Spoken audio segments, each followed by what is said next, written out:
The best predictor of an atom's chemical behavior would be the number of outermost electrons that that atom has. The dot diagram is a diagram that highlights that number of outermost electrons. It typically uses dots to represent each of the outermost electrons in that atom that you're diagramming. So here I'm using the example of element X. Of course, there is no such element. This element X seems to have 7 outer electrons, and of course you would find it in group 7 on the periodic table, because remember, the group number reveals the number of outermost electrons in an atom. Now, the arrangement of the dots, there are some rules about these. Now, these rules were developed by IUPAC. IUPAC is the International Union of Pure and Applied Chemists, and you'll find them mentioned on practically every periodic table that you will find. One of the things they've spoken about is the placement of the dots around the symbol. Now, those dots need to be placed on the top of the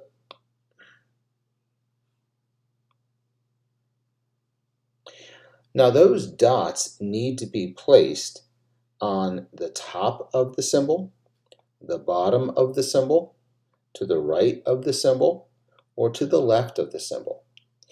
Generally, you do not place more than 3 dots on a side, although there are some circumstances where that happens, and we might see that during our bonding unit.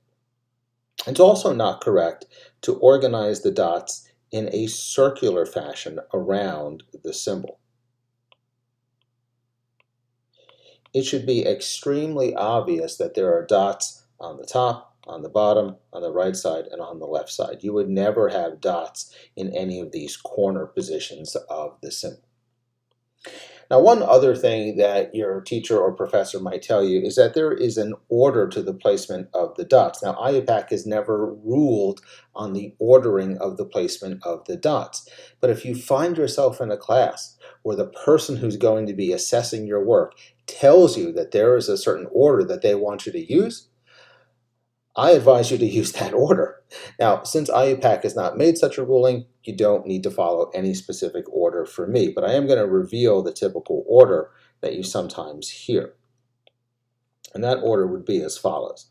The first electron might go here, and the second electron would definitely go right alongside it.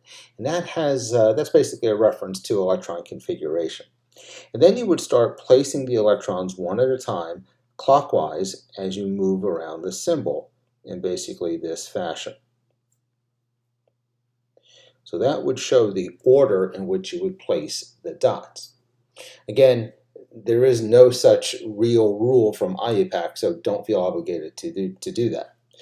Now, how will I decide to place the dots? Well, I place the dots typically symmetrically and in a way that makes sense for a larger diagram. For example, we're going to get to a point where we're going to show maybe 2 elements, let's say element X and element Z. They're going to be in proximity to each other, and we want to show whose electrons are whose, let's say. Now, for that, you might use different colors. So you could show electrons for X in red, and you could show electrons in Z in, say, green, or you could use different symbols. Instead of using dots for one of your sets of electrons, maybe you would decide to use an open circle or an open square or an X or some sort of graphical element to represent electrons.